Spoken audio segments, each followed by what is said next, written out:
Assalamualaikum warahmatullahi wabarakatuh. Ketemu lagi bersama Pak Niko dalam kesempatan kali ini. Welcome, selamat datang di kelas 7 semester 1. Di sini di Mapel IPA, Ilmu Pengetahuan Alam, di kelas 7 semester 1 ini kita akan ketemu dengan materi-materi yang cukup menyenangkan. Kenapa? Ini akan membuka paradigma kita atau wawasan kita sebagai anak Indonesia tentang bagaimana caranya untuk mencari atau mengetahui informasi yang ada di mana di alam semesta ini sebagai bentuk objek dari penelitian secara ilmiah yang harus kita lakukan. Jadi salah satu literasi yang wajib kita ketahui sebagai anak Indonesia menjadi tuntutan tahun 2021 ini adalah kita lebih suka atau lebih pandai atau lebih mencintai tentang literasi, tentang pengetahuan dan bagaimana cara mencari informasi. Nah, di bab 1 kita akan ketemu, di bab 1 kita akan ketemu dengan objek IPA dan pengamatannya. Jadi apa saja di bab IPA yang akan kita pelajari, kemudian kita mengklasifikasikan makhluk hidup, kemudian kita klasifikasikan benda tak hidup atau materi dan perubahannya, kemudian suhu, kalor, dan energi. Di semester 1 ini akan sangat menyenangkan kalau kita paham dari awal bahwasanya IPA ini adalah sesuatu yang harus kita ketahui, tentunya dengan literasi. Oke, kita masuk di bab pertama, yaitu tentang objek IPA dan pengamatannya. Di bab pertama ini kita akan belajar tentang penyelidikan. Kita akan gunakan sensor yang kita punya, 5 panca indera kita. Pertama, mata untuk melihat, telinga untuk mendengar, hidung untuk membau atau mencium, lidah untuk merasakan rasa, dan kulit untuk meraba. Kita akan banyak belajar di situ. Kemudian setelah kita sensor, kita rasakan fenomenanya, nanti kita akan ukur bersama mana yang sesuai dengan standar internasional atau yang hanya subjektif, hanya menurut kita. Oke ya. Nah, inilah di penyelidikan IPA kita akan belajar tentang keterampilan proses. Jadi harus paham tentang proses atau metodologinya dulu, awalnya itu harus gimana sih gitu.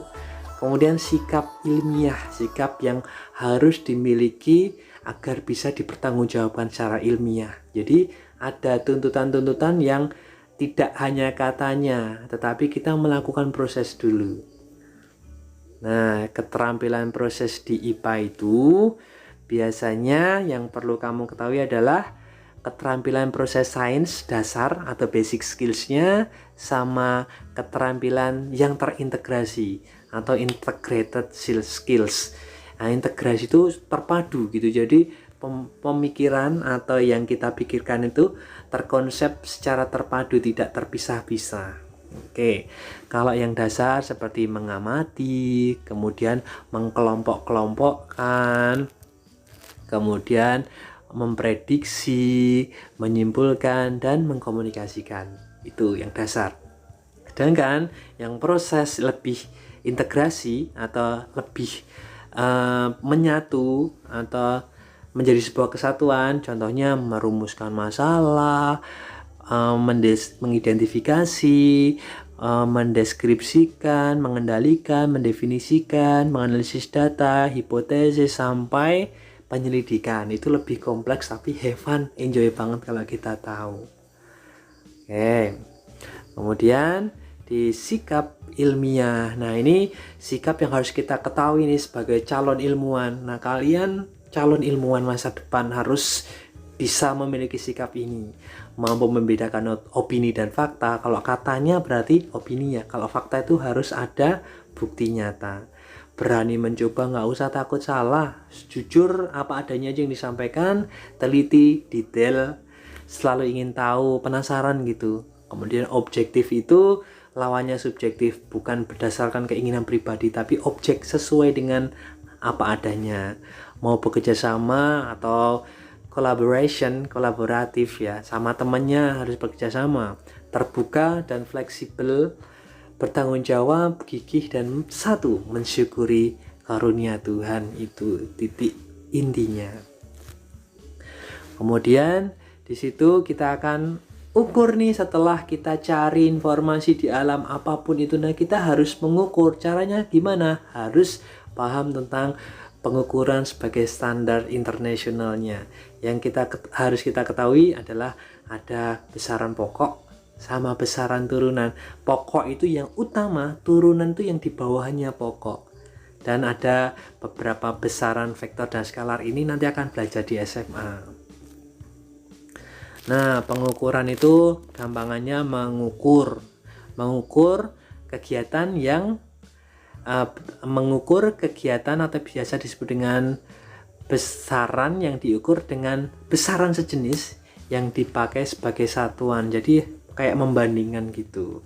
Ada satuan yang baku, tidak baku. Baku dan tidak baku, maksudnya baku itu diakui, tidak baku hanya kitalah yang paham atau hanya sebagian orang yang paham. Kemudian ada yang langsung, tidak langsung. Ada hal yang salah di pengukuran sama ketelitian dan keselamatan kerja. Oke, kita akan lihat ya di sini satuan baku yang tidak baku. Baku itu dengan penggaris, itu jelas baku. Meter, sentimeter itu baku ya. Kalau yang tidak baku, pernah nggak pakai aku berapa kilan gitu? Ada yang aku pakai ini apa namanya? Depa, hasta, kemudian berapa langkah. Nah, itu tidak baku karena langkah seseorang, langkahnya Pak Niko dengan langkahmu jelas beda kan. Oke. Kalau pengukuran langsung dan tidak langsung itu, contohnya kalau pengukuran langsung itu langsung dengan alat ukur, langsung diperoleh hasilnya gitu. Kalau tidak langsung itu ada beberapa langkah yang harus dilakukan ya. Oke, sambil dibaca-baca ya. Kemudian ada kesalahan di dalam pengukuran. Contohnya adalah kesalahan sistematik sama kesalahan acak. Kalau sistematik itu berarti ada langkah-langkahnya yang nggak betul gitu. Harusnya dihitung ininya dulu tetapi langsung loncat. Harusnya dihitungnya sentimeter tapi hitungannya langsung di meter, mengubahnya salah dan sebagainya. Itu sistematik. Kalau acak itu kesalahan terjadi karena kondisi lingkungan yang nggak menentu gitu. Itu ya, jadi ini yang perlu kita ketahui. Kalau ketelitian dan keselamatan kerja ini jelas kita calon ilmuwan nih, kalian harus tahu ketika di lab harus paham tentang bagaimana caranya menjaga diri atau SOP laboratorium. Jadi harus tepat, kemudian mengukurnya harus dengan alat dan dengan perawatan yang tepat seperti itu. Jangan sampai menggunakannya salah ya. Contoh misalnya kita mengukur dengan gelas ukur di kimia, kita megangnya salah terus jatuh. Nah, itu yang dimaksud keselamatan kerja. Nah, terus di besaran pokok itu ada 7 yang harus kamu ketahui. Nah, ada 7 yang harus kita hafalkan. Oke ya. Ini sebenarnya ada panjang tapi Pak Nika akan singkat. Ada pamawakusu ijum, panjang, masa, kuat, arus, waktu, suhu, intensitas cahaya, kuat, jumlah zat. Ada 7 pamawakusu ijum seperti ini. Nanti akan secara detail kita bahas di pertemuan realnya. Ini dengan ini hanya menginformasikan secara dasar. Kemudian besaran turunan di bawahnya pokok, jadi macam-macam, ada gaya, luas, volume, percepatan, kecepatan, frekuensi, produktivitas, macam-macam gitu ya, banyak banget. Tapi intinya ketika kita paham tentang pokok, nanti yang lain akan mengikuti. Kalau vektor sama skalar di SMA, vektor ada arahnya, skalar nggak ada arahnya. Seperti itu. Contoh soalnya pun sebenarnya simple, tetapi kalian harus belajar. Oke, dan sampai ketemu di bab yang kedua, yaitu tentang klasifikasi makhluk hidup Sampai ketemu. Wassalamualaikum warahmatullahi wabarakatuh.